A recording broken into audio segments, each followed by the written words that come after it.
uyu mubiri wacu uyu nguyu twambaye uyubora, w'icyo gihe uzambikwa kutabora. Ibi bintu ntimubikerense, kuko ubu ni ubutunzi bukomeye cyane. Ahubwo twese ngo tuzahindurwa ngo mu kanya.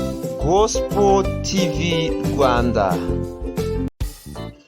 Bene data bakundwa, nshuti bakunzi ba Gospel TV Rwanda, ndabashuhuje mu izina rya Yesu Kristo. Muri kumwe na Ernest Niyosenga nk'ibisanzwe, ni mwene so muri Kristo Yesu. Murakomeye cyane, amahoro y'Imana akomeza abane namwe. Tugiye gusangira ijambo ry'Imana, turarisanga mu rwandiko rwa mbere Paul yandikiye itorero ry'Abikorinto, igice cya 15, turahera ku murongo wa 51 dusoze ku murongo wa 58. Ngiye kubamenera ibanga ry'ubuzima, ibanga riduhesha kubaho twifitiye icyizere cy'uko hari ingororano, hari icyo tubikiwe mu bwami bw'Imana. Amen. Reka dusome mu izina rya Yesu. Murongo wa 51. Dore mbamenera ibanga, tuzasinzira twese, ahubwo twese tuzahindurwa mu kanya gato, ndetse mu kanya nk'ako guhumbya. Ubwo impanda y'imperuka izavuga, impanda izavuga koko, abapfuye bazurwe, ubutazongera abapfuye bazurwe, ubutazongera kubora. Natwe duhindurwe, kuko uyu mubiri ubora ukwiriye kwambikwa kutabora, kandi uyu mubiri upfa ukwiriye kwambikwa kudapfa. Ariko uyu ubora numara kwambikwa kutabora, n'uyu upfa ukambikwa kudapfa, nibwo hazasohora rya jambo ryanditswe ngo urupfu rutsinzwe no kunesha. Umurongo wa 55. Warupfuwe, kunesha kwawe kuri he? Mbe warupfuwe, urubori rwawe ruri he? Ibyaha nibyo rubori rw'urupfu, kandi imbaraga z'ibyaha ni amategeko. Ariko Imana ishimwe iduha kunesha kubw'umwami wacu Yesu Kristo. Nuko bene data bakundwa, mukomere mutanyeganyega, murushaho iteka gukora imirimo y'umwami, kuko muzi yuko umuhati wanyu utari ubusa ku mwami. Amen. Ngo nuko bene data kandi bakundwa, mukomere mutanyeganyega, murusheho iteka gukora imirimo y'umwami, kuko muzi ko umuhati wanyu utari ubusa ku mwami. Imana ishimwe cyane. Bene data, umuhati wanyu ntabwo ari ubusa ku mwami, kandi ababikora babikunze bazabihemberwa. Ibi bintu ntimubikerense, kuko ubu ni ubutunzi bukomeye cyane duhishiwe mu bwami bw'Imana. Iri ni ibanga twamenye ab'isi batazi. Bene data, ntabwo dukwiye gutinya, kuko ubuzima bwacu buri muri Kristo Yesu. Imana mbese yamuduhaye, bizabura kumuduhana n'ibindi byose. Imana ishimwe cyane.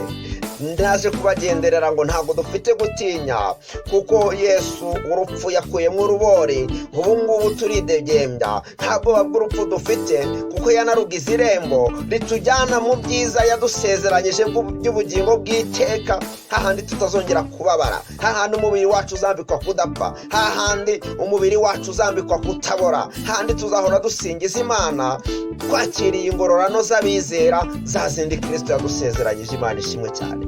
Pawulo arabwira Abanyakorinto, arababwira ngo reka mbamenere ibanga, ngo ntabwo tuzapfa ahubwo ngo tuzarama, ikindi ngo ntabwo tuzapfa ngo tuzahindurwa.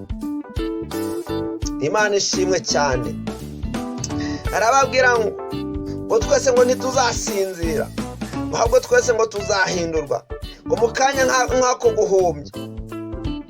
Ubwo impanda y'imperuka izavuga, ngo nuko abapfuye bose bazurwe, ngo butazongera kugira yemwe, ngo butazongera kubora. Imana ishimwe cyane. Ngo bazurwe, ngo butazongera kubora, ngo natwe ngo duhindurwe twe bazaba bari mu isi. Ngo uyu mubiri wacu uyu nguyu twambaye uyubora, w'icyo gihe uzambikwa kutabora. Ngo ndetse uyu mubiri upfa uzambikwa kudapfa. Imana ishimwe cyane. Ntabwo tuzapfa ahubwo tuzarama. Icyo gihe tuzarama, ntabwo tuzapfa. Ndagira ngo mbibutse yuko umukiranutsi w'Imana adapfa ahubwo asinzira. Imana ishimwe. Abo basinziriye bazumva impanda. Impanda nimara kuvuga, ngo bazamuke basanganira umukiza. Natwe tuzaba tukiri mu isi duhindurwe. Imana itugirire neza cyane. Arongera arababwira ngo ntimutinye urupfu, ngo ntimutinye urupfu, kubwo icyo gihe ngo nitumara guhindurwa ngo nibwo hazasohora rya jambo ryanditswe ngo urupfu rutsinzwe no kunesha. Imana itugirire neza cyane. Icyo gihe tuzishima ku rupfu, tubaze urupfu uti warupfuwe, kunesha kwawe kuri hehe? Mbese warupfu urubori rwawe ruri hehe? Imana itugirire neza cyane. Ndagira ngo mwene data nkwifurize kuzishima ku rupfu. Urunguru rugutera ubwoba, ariko ntabwo tukwiye kugira ubwoba bw'urupfu, kubera ko Yesu yarugize irembo ry'abakiranutsi, irembo ritujyana mu bugingo buhoraho, irembo ryadusezeranije ibyiza, hahandi tuzahora dusingiza Imana, tuzahora dusingiza Yesu Kristo, tuzahora dusingiza ndetse n'ibizima bine, ndetse n'abasirafi, ndetse n'abakrobe, n'abamarayika bose, twishimye kubw'ingorano tuzaba tubonye. Ariko ijambo ry'Imana rirongera rirambwira ngo ibyaha nibyo rubori rw'urupfu, ngo kandi imbaraga z'ibyaha ni amategeko. Bene data, ibi bintu mu byumva. Iyo umuntu yakoze icyaha, nta busabana bagifitanye n'Imana. Ibuka Adamu akimara gukora icyaha, Imana ubwiza yari yambaye Adamu bwahise bumuvaho. Icyamuhuzaga n'Imana kiba kivuyeho. Ubusabane yari afitanye n'Imana buba buragiye. Arangize ngo abona yambaye ubusa. Ngo nuko inzoka yari yamushutse iramubwira ngo mwebwe ngo ntabwo muzapfa. Ariko akimara gukora icyaha ngo no gupfa azapfa. Umuntu akimara gucumura, urupfu rwahise rwinjira mu bintu Imana yamuhanishije. Iramubwira ati wavuye mu gitaka nta nicyo uzasubiramo. Bene data, icyaha ni urubori rw'urupfu, kuko iyo umuntu atagikora icyaha, ubu ngubu tuba twidegembya, ubu ngubu ntabwo tuba dufite bw'urupfu. Ariko ndagira ngo gutangarize ko Kristo Yesu akimara kuva mu ijuru akaza mu isi kudupfira ku by'ibyaha byacu, ubwoba ntabwo tugifite, kuko twatsindishirijwe n'amaraso ya Yesu Kristo. Imana ishimwe cyane. Ndagira ngo nawe wishime ku rupfu. Urubwira ati mbese warupfuwe, ngo urubori rwawe ruri hehe? Mbese warupfuwe, ukunesha kwawe kuri hehe? Ko Yesu Kristo yakukuyeho urubori, ntabwo uzongera kudwinga. Urubori rwawe ubumara bugumemo, ntabwo uzongera kudwinga ngo umuntu agira ubwoba, kuko nta rubori ugifite. Imana ishimwe cyane. Ngo ariko arongera arababwira ngo Imana niyo iduha kunesha kubw'umwami wacu Yesu Kristo. Amena. Twatsindishirijwe n'ubuntu bwa Yesu Kristo. Imana niyo iduha kunesha kubw'umwami wacu Yesu Kristo. Turi kumwe na Yesu Kristo tubasha kunesha. Turi kumwe na Yesu Kristo tubasha gutsinda ibidutsinda mu butware bw'Imana ishoboye byose. Nuko bene data bakundwa, nimukomere mutanyeganyega, murusheho iteka gukora imirimo y'umwami Yesu Kristo, kandi muzi yuko umuhate wanyu atari ubusa ku mwami. Bene data, muze dukomere tutanyeganyega, dukore imirimo y'umwami, kandi umuhate wacu ntabwo ari ubusa. Imana ntabwo ihemba nabi, oya kirazira. Bene data, Imana ntihemba nabi, ihemba neza kandi ntabwo yambura.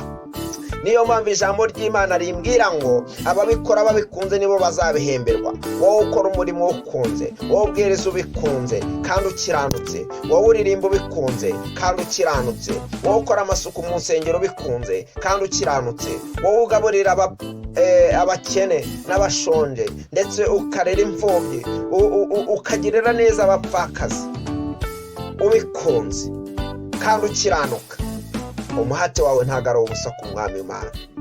Umuhate wawe ntabwo ari ubusa. Ndagira ngo ngutangarize ko ibyo ngibyo tuzabibonera ingororano mu izina rya Yesu Kristo. Kandi akimara kugenda, yajya kugenda abwira intumwa, arazibwira ngo abigishwa be, arababwira ngo ntago mbasize mwenyine, bena ntabwo mbasize mwenyine, ko nzaboherereza umufasha.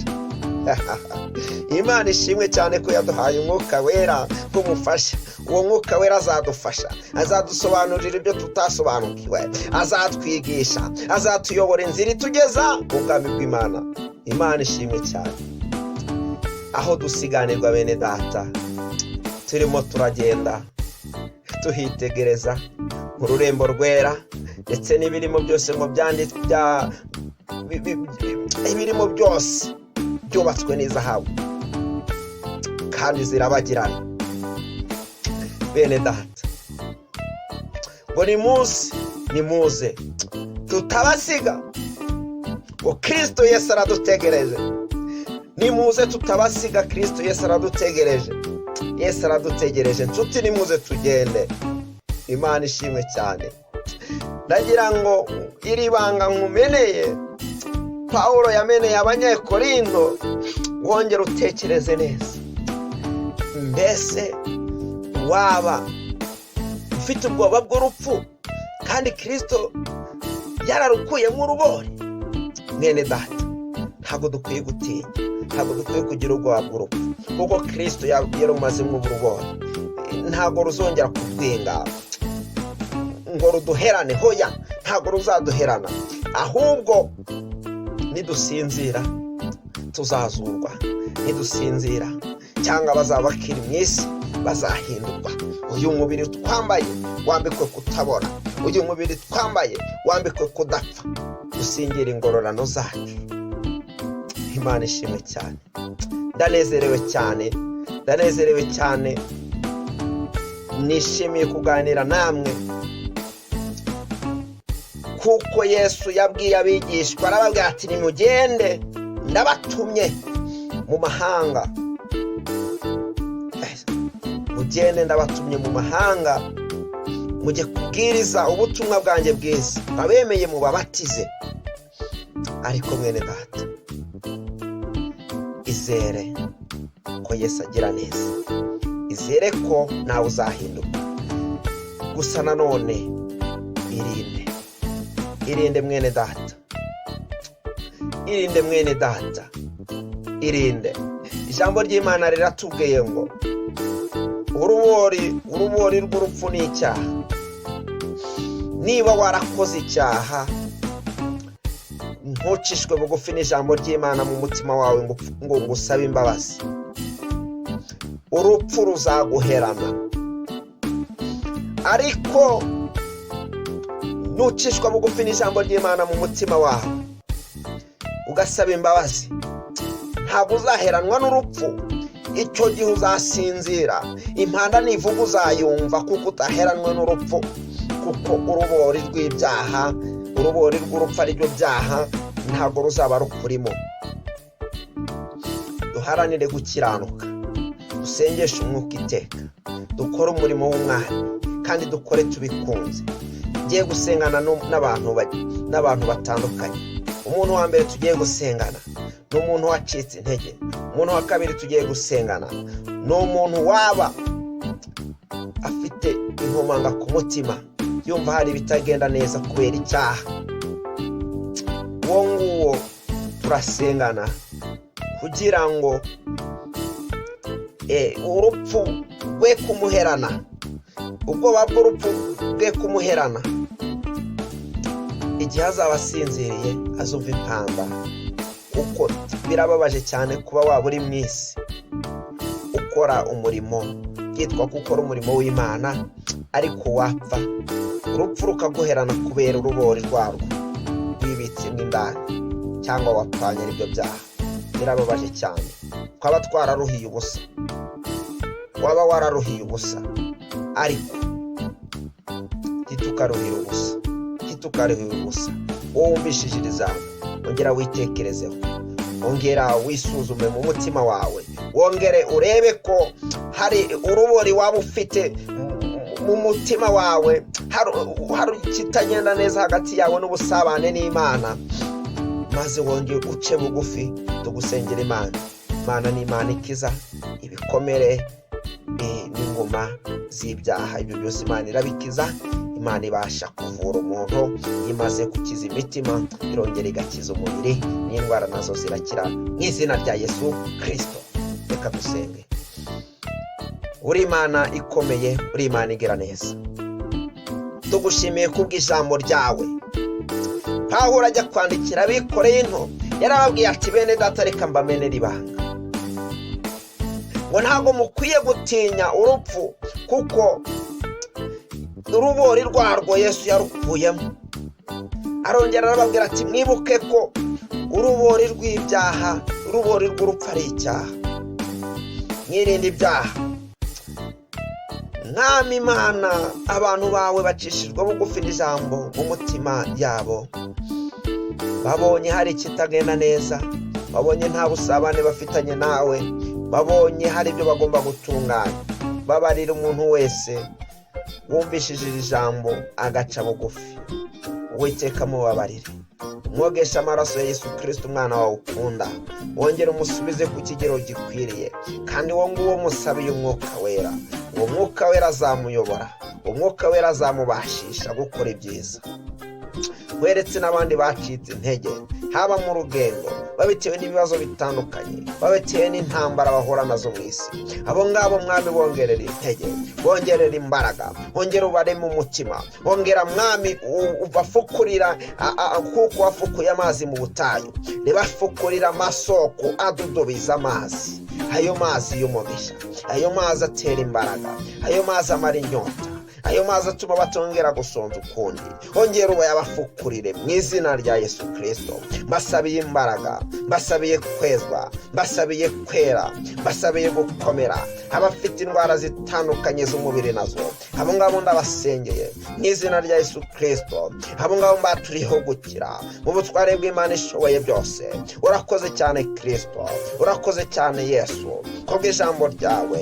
Urakoze kuko ukijije abantu bawe, urakoze kuko ubabariye abantu bawe, urakoze kuko utanze imbaraga. Mwakire imbaraga z'umwuka wera, mwakire imbaraga zinesha icyaha, mwakire gukomera, mwakire urufunguzo, haleluya, rw'ubuzima bwacu. Ndabashimiye Imana Data, umwuka wera na Yesu Kristo. Mwarakoze cyane. Amen. Amen.